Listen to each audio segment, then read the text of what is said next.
विशाखा की LG polymers company में पेश आए हादसे के लिए एलजी पॉलीमर्स कंपनी ही जिम्मेदार है। हाई पावर कमेटी के चेयरमैन नीरव कुमार प्रसाद ने हुकूमत को रिपोर्ट पेश कर दी है। कमेटी ने अपनी रिपोर्ट में कहा है कि कंपनी की इंतजामी कमेटी की नाअहली की वजह से यह हादसा रोनुमा हुआ। इन्होंने विशाखापट्टनम को इंतजामी दारुल-हुकूमत बनाने से कबल तमाम कंपनियों को शहर से दूर मुंतकिल करने की जगन हुकूमत से अपील की है। कर्नूल मजलिस उलमा, SDPI, popular front of India, all India इमाम काउंसिल के जिम्मेदारों ने कलेक्टर से मुलाकात की। इस दौरान कोविड-19 से इंतकाल करने वालों के नमाज जनाजा अदा करने और मुकामी कब्रिस्तान में तदफीन की इजाजत देने की मांग की गई। कलेक्टर से मुलाकात करने वाले वफ्द ने बताया कि पॉपुलर फ्रंट ऑफ इंडिया के कारकुन कोविड से इंतकाल करने वालों के आखिरी रसूमात अदा करने के लिए तैयार हैं। वादा है कि कोविड से इंतकाल कर जाने वाले तमाम अफराद को शहर के बाहर एक मखसूस जगह पर तदफीन किया जा रहा है, जिसकी मुकामी उलमा ने मुखालफत की है। मुलाकात किए हैं इस सिलसिले में कि कोविड-19 में जो लोग मुतासिर होकर या पॉजिटिव केसेस आकर जिनका इंतकाल हो रहा है, उनकी तदफीन जो शहर से दूर बाहर ले जाकर कर रहे हैं, उससे खानदान वालों को, उरसा को बहुत परेशानी और बहुत तकलीफ उठानी पड़ रही है। ताकि हम उनकी तदफीन अच्छी तरह पूरे कोविड के शराइत के साथ उनको दफनाने की इजाजत दें, ताकि ये सहूलत पैदा हो सके। और इसके लिए हमारे कब्रिस्तानों से भी परमिशन मिल चुकी है, कोई दुश्वारी नहीं है, कोई रोक टोक नहीं है।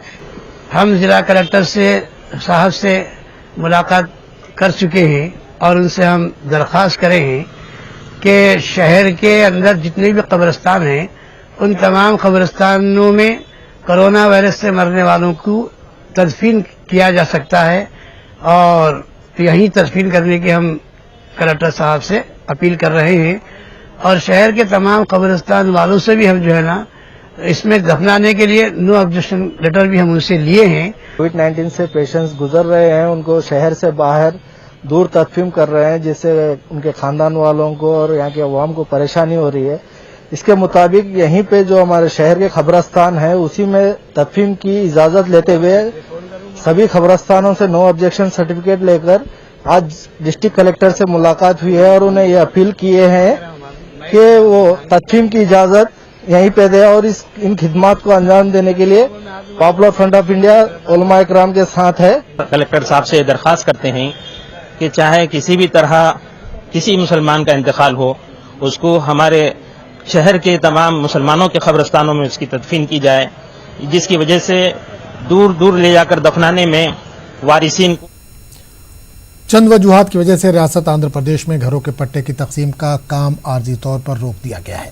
विजयवाड़ा में आंध्र प्रदेश महिला कमीशन के डायरेक्टर सोयाज ने ये बात कही। न्यूज 18 उर्दू से बात करते हुए कमीशन के डायरेक्टर सोयाज ने कहा कि हुकूमत आंध्र प्रदेश की जानिब से रियासत के 30 लाख से ज्यादा बेघर खानदानों को मकान की अराजी फराहम करने का मंसूबा है, जिसे बहुत जल्द पूरा किया जाएगा। इन्होंने कहा कि हुकूमत के इस इक़दाम की हर गोशे से सताइश की जा रही है।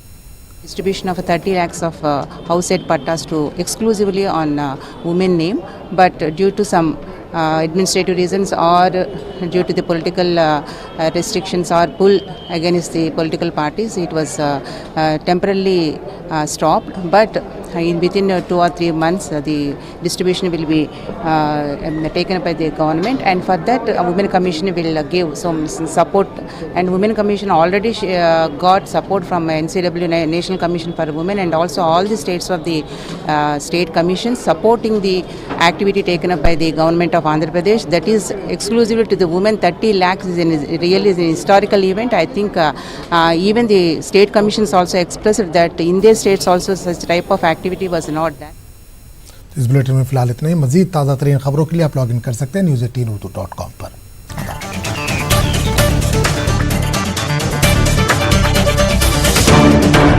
इस न्यूज हेडलाइंस